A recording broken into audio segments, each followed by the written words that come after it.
موت نے ملک الموت نے یہ محرم کے دن آ گئے تھے. محرم کے دن آئے, نبی پاک صلی اللہ تعالیٰ علیہ وسلم نے مسجد نبوی میں کھڑے ہو کر ایک بار خطبہ دیا اور خطبے میں کہا, اے میرے صحابہ, اللہ نے اپنے ایک بندے کو اختیار دیا ہے, چاہے تو وہ دنیا میں جو ہے وہ لے لے یا اللہ کے پاس جو ہے وہ لے لے. تو اس بندے نے وہ اختیار کر لیا جو اللہ کے پاس ہے. اتنا کہا اور خطبے سے اتر آئے. حضرت ابوبکر صدیق رونے لگے. صحابہ نے پوچھا, اس بات پر رونے کی کیا بات ہے؟ حضرت ابوبکر صدیق نے کہا, اے صحابہ تم نہیں سمجھے, رسول پاک نے جس بندے کا ذکر کیا ہے وہ بندہ کوئی اور نہیں, وہ خود رسول پاک ہے. اللہ نے ان کو اختیار دیا ہے, محبوب تم چاہے تو دنیا میں رہ جاؤ یا چاہے تو اپنے رب کے پاس آ جاؤ. رسول پاک نے اپنے رب کے پاس جانے کو پسند کر لیا ہے.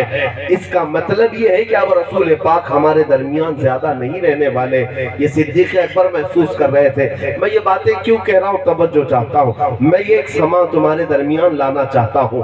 صحابہ کے اوپر ایسی کیفیت تھی جب حضور پاک کا آخری وقت آیا تھا, وہ سفر کا مہینہ علالت میں گزرا. اس حالت میں بھی صحابہ نے دیکھا کہ رسول پاک صلی اللہ تعالیٰ علیہ وسلم اپنے حجرے سے نماز کے لیے نکل رہے تھے تو دو صحابہ کے کندھوں پر ہاتھ رکھ کر کے پیروں کی انگلیاں زمین پر گھسٹ رہی تھی. اس انداز سے مسجد نبوی میں اس آفتاب رسالت کو دیکھا.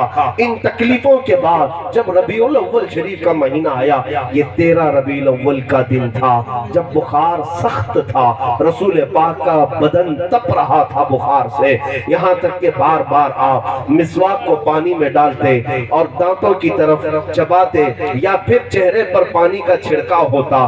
یہ بخار کی شدت اتنی تھی کہ رسول پاک صلی اللہ تعالیٰ علیہ وسلم نے لوگوں سے ملنا بند کر دیا, بات چیت کرنے کے لیے منع کر دیا گیا تھا. سیدہ کائنات فاطمہ الزہرا آئیں, ان سے میرے آقا نے بات چیت کی اور وہ چلی گئیں. تھوڑی دیر کے بعد حضرت عائشہ صدیقہ فرماتی ہیں, میرے زانوں پر سر رکھ کر کے رسول رحمت صلی اللہ علیہ وسلم آرام کر رہے تھے.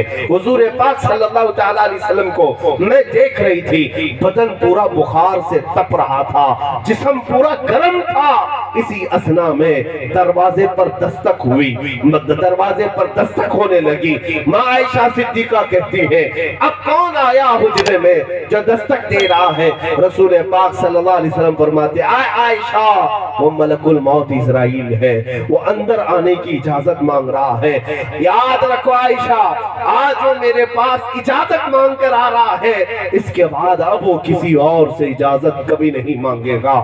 رسول پاک کے پاس موت کا فرشتہ ملک الموت اسرائیل جب اجازت لے کر کے حجرہ انور میں داخل ہوئے, توجہ چاہتا ہوں میرے عزیزوں, یہ میرے آقا کی رخصتی کا وقت ہے, دنیا سے روپوش ہونے کا وقت تھا. وہ چہرے انور کے پردہ پوشی کا وقت تھا. نبی رحمت صلی اللہ تعالیٰ علیہ وسلم کی رحلت کا وقت تھا. جب ملک الموت سرانے پر آ گئے, روح کے نکلنے کی تکلیف کیا ہوتی ہے جانتے ہو؟ فرمایا گیا جیسے خاردار جھاڑیوں میں, کانٹوں کی جھاڑیوں میں ریشم کا کپڑا ڈال کر کے اگر کھینچا جائے تو جس طرح کپڑا پھٹتے پھٹتے نکلتا ہے, اس طرح روح نکلنے کے وقت انسان کو تکلیف ہوتی ہے. روح اس کی انگلیوں میں, اس کے ناخنوں میں, اس کے بالوں تک سرایت کر چکی ہوتی ہے. جب ملک الموت پورے جسم سے روح کو کھینچ رہا ہوتا ہے, شدت کا درد ہوتا ہے, نزع کا درد بہت الگ ہوتا ہے, سکرات کی تکلیف بہت الگ ہوتی ہے. سکرات کے وقت اگر مکھی بھی بیٹھ جائے بدن پر تو پہاڑ کے برابر لگتی ہے. ایک چمچ پانی سکرات کے وقت ایک ندی پانی کے برابر لگنے لگتا ہے. موت کا درد بہت ہوتا ہے, یہاں تک کہ نزع کے وقت آدمی اپنے ماں باپ کو بھول جاتا ہے, اپنے بھائی بہنوں کو پہچان نہیں پاتا, خود کو وہ بھول چکا ہوتا ہے.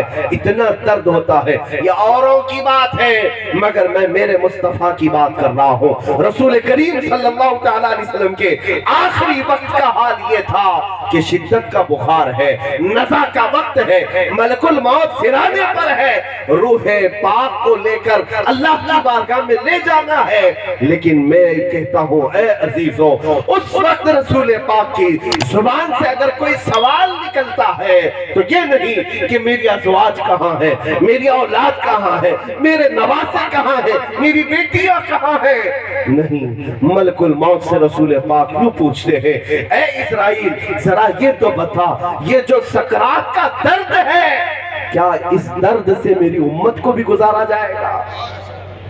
کیا میری امت کو بھی یہ درد دیا جائے گا؟ رسول پاک صلی اللہ تعالیٰ علیہ وسلم نے یہ سوال کیا۔ ملک الموت نے یہ عرض کیا، ہاں یا رسول اللہ، اس درد سے ہر کوئی گزرے گا۔